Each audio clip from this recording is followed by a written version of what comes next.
agar xotinni eri qishqirsa, hojatiga qishqirsa, xonadonlikka qishqirsa, valovki tandurning istab bo'lsa, Nabiy alayhisalom aytadiki, tandurni qo'ysin-da kiysin. Agar chandiki nonni kiyib ketsa ketsin. Nonni tandurning ichiga jobsiz. Nonni jang olibsiz-da tandurga jobsiz. Qishqirdi, tandurni jangga qo'ying, keling, gabiga quloq soling deydi. Kiysa kiyib ketagaysin, gunohkor bo'lmaysiz. Islom buni aytayaptiki, sen itoat qil. Islom aytadi, agar qaysi xotindiki agar eri aytsa xonadonligi uchun kel desa, agar shu xotin ibo qilsa, ya'ni gapni qilmasa, o'z aytganini qilsa, shu kecha jiragi og'rib uxlab qolsa, Nabiy alayhissalom muborak aytadi, malaikalarning hammasi pastga keladi. Malaikalar hammasi aytadi, ey xotin, la'nati Xudo sizga bo'lsinki, erni kecha naroz qilib uxladi. Erni naroz qiling, la'nati Xudo bo'lsin. Tanga qancha malaikalar unga la'nat qiladiki, sen nima uchun kecha aytganini qilmadi. Hadisi digardan Nabiy alayhisolatu vasallam aytadiki, necha nafarning duosi, namozi hech qabul bo'lmaydi.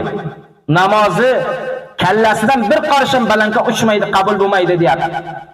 Birtasi shu 3 nafarning xotiniki kecha uxlasa, eri naroz uxlasa, u namoz o'qisa o'qiyversin. U Xudoga jilasa jilayversin. Alloh uning namozini qabul qilmaydi deyapti Nabiy alayhisolatu vasallam aytadi. O'zimizdanki bugun zindaligimiz badbaxt bo'lyapti. Itoat qilmayapti. Itoat qilmayapti. Har qaysi o'ziga bir kalla, har qaysi o'ziga bir xon.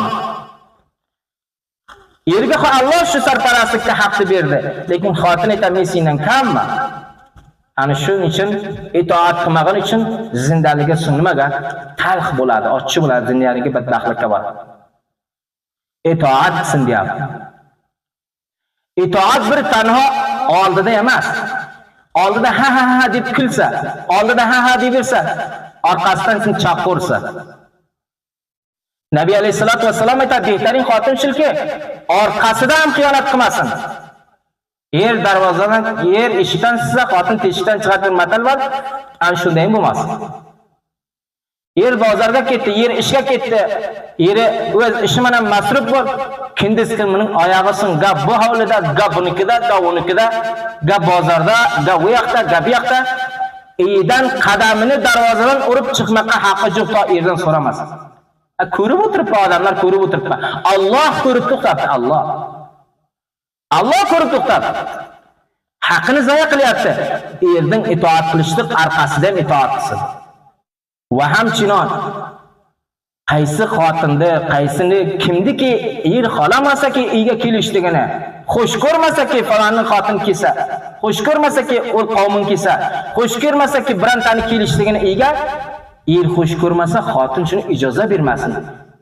Xalajon, opajon, ukajon, bo'lajon, ammajon kimniki xohlamayapti, erim sizni xohlamayapti, qadamingizni urmang, naroz bo'lmang, kelmang.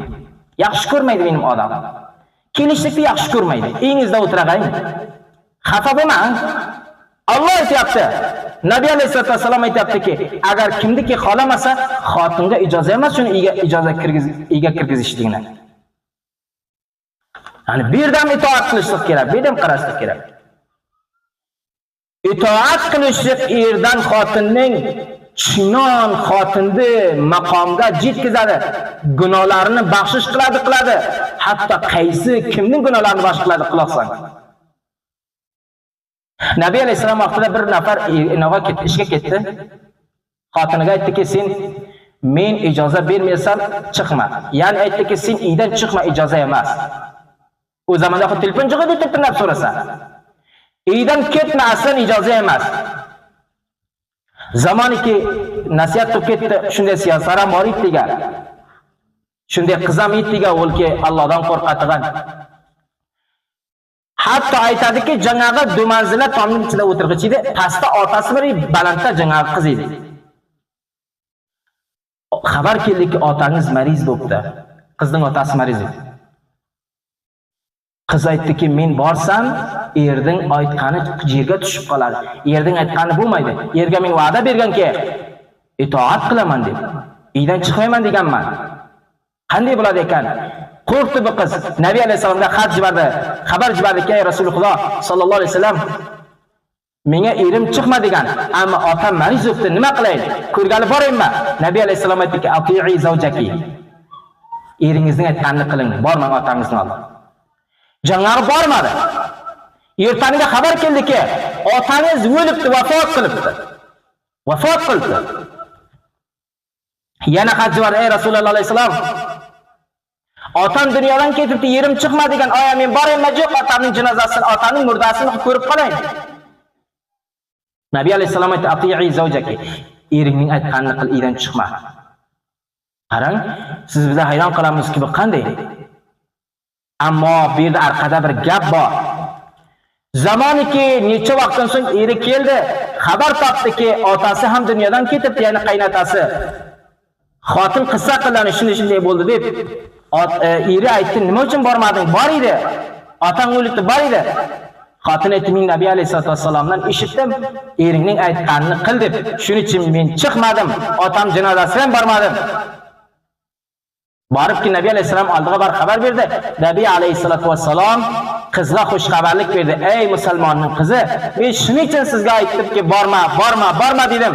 Bu xotirki otangiz do'zaxga ketmoqchi edi. Otangizni malaikalar do'zaxga olib ketaydi. Do'zaxiy inson edi.